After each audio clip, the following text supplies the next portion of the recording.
Okay, so Trambak, can you please start with the introduction?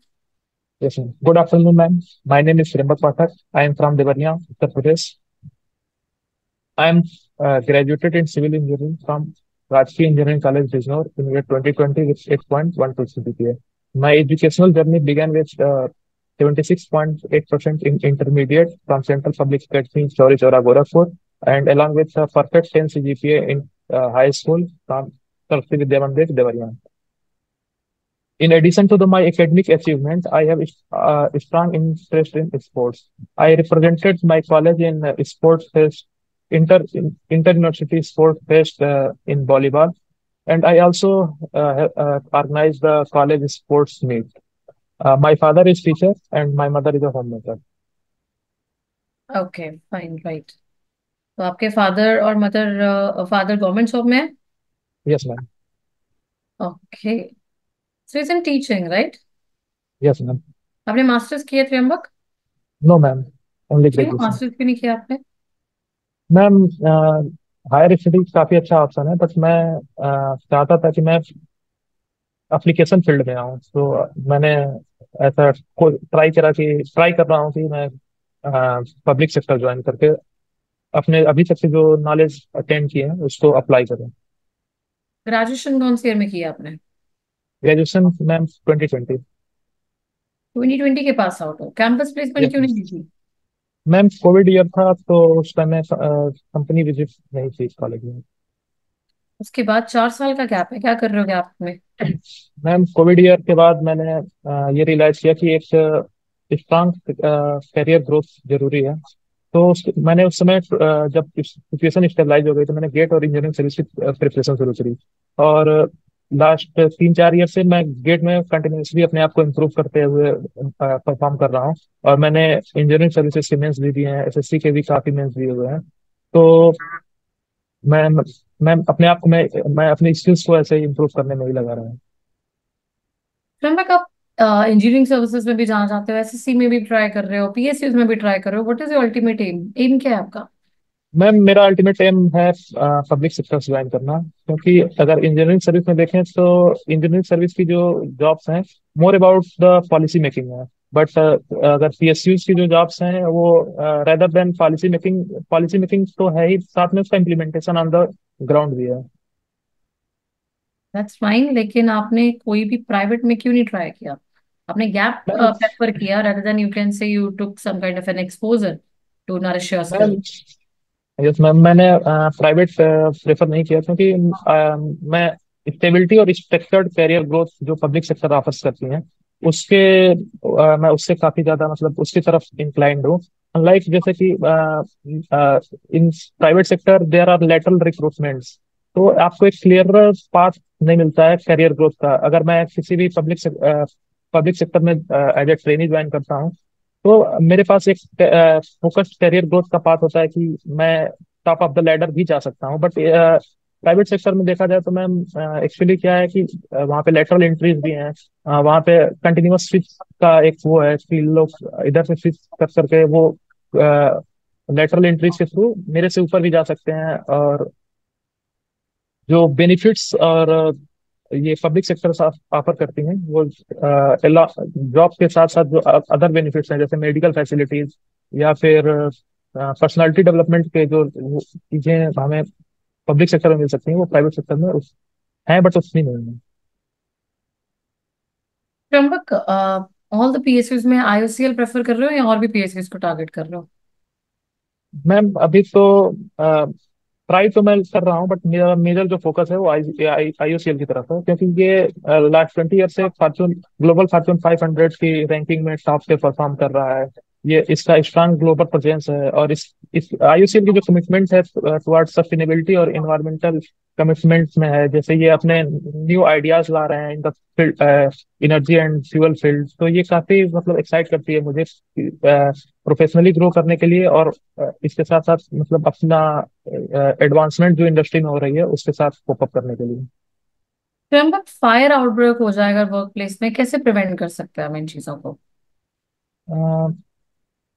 Okay ma'am, तो fire outburst के time पे सबसे जरूरी चीज है जो सेंसर्स लगे हुए होते हैं, वो सेंसर्स से आती है सबसे मैम। अभी जैसे कि अभी रिसेंटली दिल्ली कोचिंग में किसी कहीं पे फायर आउटब्रस्ट हो गई, तो उसके उससे हमें ये उस समय ये था कि वहाँ पे एग्जिट्स नहीं थे, मतलब वहाँ पे जो कैंडिडेट्स थे वो वहीं पे फंसे रह गए। तो सबसे पहले हमें ये इंश्योर करना होगा कि इसके जो पाथ है वो क्लियर इसके पाथ हो, मतलब वहां से निकलने के तरीके का प्रॉपर हो। और अगर हम वहाँ पे जितने भी वर्कर्स हैं या फिर जो भी स्टूडेंट्स हैं या जो भी लोग वहाँ पे हुए हुए हैं, उनको प्रॉपरली एक ट्रेंड करना कि उस फायर आउटब्रेक की सिचुएशन में क्या करना है, पैनिक नहीं होना है, अपने आप को कंपोज रखना है, और एक ऑर्गेनाइज वे में बाहर निकलना है। अलॉन्ग विथ जो सेंसर्स लगे हुए हैं उनका मेंटेनेंस टाइम टाइम करना, और जितने भी fire safety measures NBCC provide करती है उनका अच्छे से इम्प्लीमेंटेशन कर सकते हैं।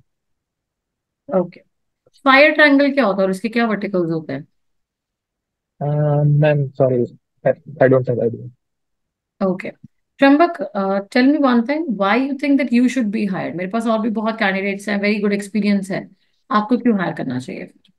मैम आई थिंक मेरे पास जो स्किल्स हैं वो हैं कि मैं एक अच्छा टीम प्लेयर हूँ।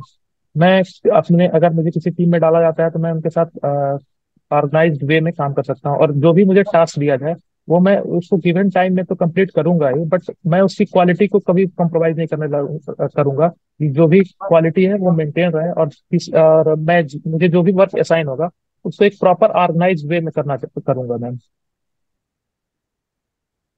कभी लीडरशिप रोल्स आपने परफॉर्म किए हैं? Sorry ma'am. Have you ever perform leadership roles? Yes ma'am, मैं अपने कॉलेज फेस्ट में स्पोर्ट्स, जब कॉलेज स्पोर्ट्स मीट था तो आई वाज ऑर्गेनाइजर। कितने लोगों को हैंडल किया अभी तक आपने? मैम अगर स्पोर्ट्स मीट की बात करें तो आई गेस वहाँ 20 या 21 स्पोर्ट्स थे टोटल ओवरऑल। तो मैंने उसकी शेड्यूलिंग और उसका पूरा मेंटेनेंस मैंने देखा हुआ था। जो आपने सर्विसेज काम किया, आपने लोगों को कितने हैंडल किया है? मैम लोगों लोगों में जैसे मैं कॉलेज प्रोजेक्ट्स में मैं 6 लोगों के साथ 6 लोगों की टीम थी जो कॉलेज प्रोजेक्ट्स में मैंने उनके उस पर काम किया मैक्सिमम हुआ लोग है। अभी तक आपने कितने हैंडल किए हैं? Sorry ma'am. कितने लोग मैक्सिमम हैंडल किए हैं अभी तक Tryambak? Maximum I guess ma'am 20 या 25।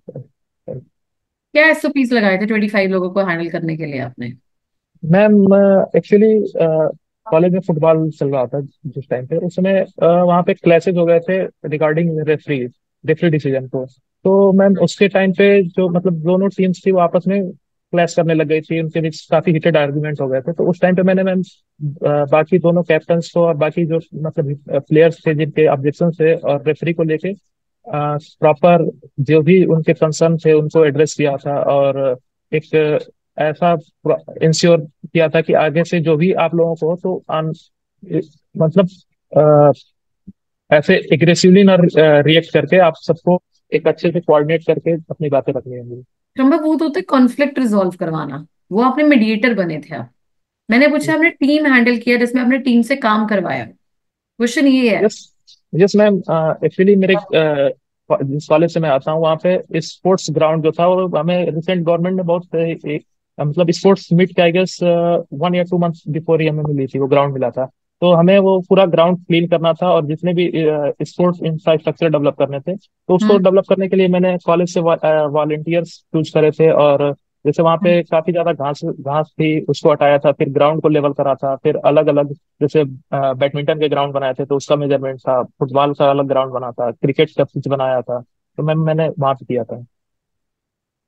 क्या मेयर्स अडॉप्ट किए थे आपने? 25 लोगों को हैंडल किया, कैसे हैंडल किया था? मैंने मतलब डिवाइड कर रखा था कि जैसे कि अगर जो लोग फुटबॉल में इंटरेस्टेड हैं तो वो फुटबॉल की ग्राउंड की जो भी रिक्वायरमेंट है उसको वो मैनेज करें। जैसे बैडमिंटन में जो कोर्ट होता है उसके लिए के लोगों को कर रखा था। कुछ लोग ऐसे थे जो किसी भी स्पोर्ट्स में नहीं करते थे लेकिन वो पार्टिसिपेट करना चाहते थे, तो उनको बाकी जैसे मैनेजमेंट हो गया, जैसे मैम साफ सफाई का वहाँ पे सफाई का हो गया, या फिर जो लोग वहाँ पे काम कर रहे हैं उनको कुछ अगर नीड पड़ गई जैसे ड्रिंक्स की ओके नीड हो गई फाइन। या फिर। Right. Trimbak, listen very carefully, ठीक है? जो आप आंसर्स दे रहे हो आप वहां पे आंसर्स नहीं दे सकते हो। रीजन बताती हूँ मैं, सिंपल। पहली चीज तो आपकी इंट्रोडक्शन ही गलत है, उसमें मदर फादर कुछ भी मेंशन करने की जरूरत नहीं होती है, दैट्स नॉट रिक्वायर्ड। आपका सोल फोकस आप पे होना चाहिए, आप इंट्रोडक्शन दे रहे हो, आप इंटरव्यू के लिए जा रहे हो, आप में क्या स्किल सेट है वो बताओगे।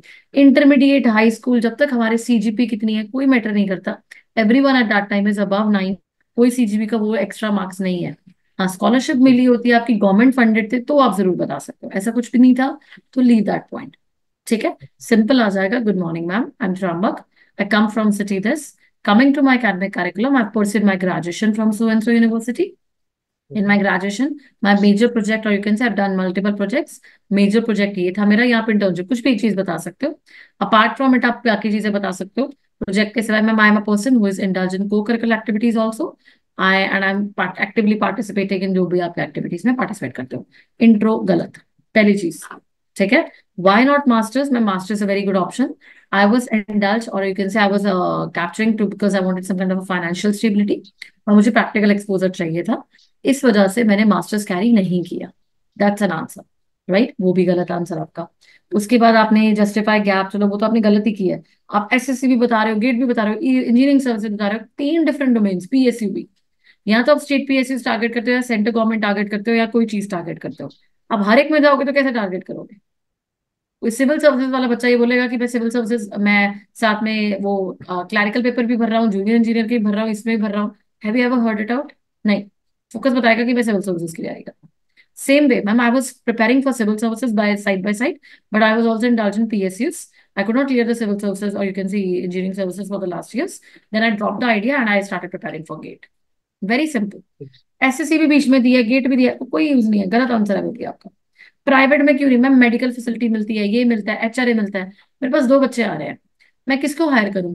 जो मुझे बोल रहा है कि मेरे को ऑयल सेक्टर्स में इंटरेस्ट है, मैं रिफाइनरी में काम करना चाहता हूँ, मैं बहुत ज्यादा प्रोजेक्ट्स को देखता आ रहा हूँ, ऑयल का स्कोप बहुत है, ब्राइट है फ्यूचर में, मेरा पैशन है काम करना, गवर्नमेंट को सेटिस्फेक्शन मिलेगी क्योंकि मैं गवर्नमेंट के वेलफेयर के लिए काम कर रही हूँ, मेरे को वो वाले आंसर्स अच्छे लगेंगे कि ये अच्छा लगेगा। तो आई थिंक प्राइवेट में तो फैसिलिटी कम मिलती है, मेडिकल फैसिलिटी और पर्सनालिटी डेवलपमेंट कोर्सेज कम होते हैं, यहाँ पे ज्यादा होते हैं। बोलो किसको हायर करेंगे? और आप आंसर क्या दे रहे हो? कभी भी देखा है किसी सिविल सर्वेंट को बोलता है मैं क्यों सिविल सर्वेंट बनना चाहता हूँ? मैं, मेरे को गाड़ी मिलेगी, मेरे को फैसिलिटी मिलेगी, मेरे को पैसा मिलेगा, मेरा स्टेटस सिंबल हो जाएगा। नहीं बोलता ना कोई भी, क्या बोलते हैं? ग्रास रूट लेवल पे मेरे को वर्क करना है, मैं जो भी प्रॉब्लम्स है इंडिया की, I want to eradicate it out. ठीक है, मैं अपनी चीजों को चेंज करना चाहता हूँ, रिफॉर्म्स लाना चाहता हूँ। अगर वो भी आंसर देंगे तो कहाँ डिफरेंस आएगा आप में और डिफरेंस दूसरों में? ठीक है, ये वो आंसर देते हैं जो बिल्कुल भी इनको पता नहीं है कि क्या बोलना है, ये भी आंसर गलत है। All the answers are going wrong. ठीक है, उसके बाद चलो वो आप केस स्टडीज प्लीज पढ़ के आओ, आपको केस स्टडीज कुछ मिली हुई है, ठीक है, उसको रीड आउट करो, वो आपका ठीक नहीं है। एंड लीडरशिप रोल जब होता है, I think Trambak, it is like that कि मैम लीडरशिप रोल मैंने पहले एज अ स्पोर्ट्स किया था, आप उसको एक्सप्लेन कर रहे हो। मैम जिसको ये काम याद था, आपने टीम डेजिग्नेट की थी, टीम डिवाइड की थी अकॉर्डिंग टू स्पेशलिटी, तभी वो टीम डिवाइड हो गई ना। तो पहला का काम आता है टीम्स को डिवाइड करना, क्योंकि 25 लोग आप कल्ले हैंडल नहीं कर सकते। आपको आगे क्या करनी पड़ेगी? डिमार्केशन करनी पड़ेगी, राइट? 25 अगर करना है, आप 50 के मैं आपको इंक्रीज करूँ, मैम डिमार्केशन करनी पड़ेंगे according to speciality. Once done, अगर वो कर रहे हैं, हम डेलीगेट करते हैं टास्क को, कंसिस्टेंसी ऑफ रिपोर्ट चेक करते हैं, वो काम ठीक कर रहे हैं नहीं कर रहे हैं, ओपन कम्युनिकेशन रखते हैं, किसी को प्रॉब्लम है वो मेरे से इंक्वायर कर सकता है। ठीक है।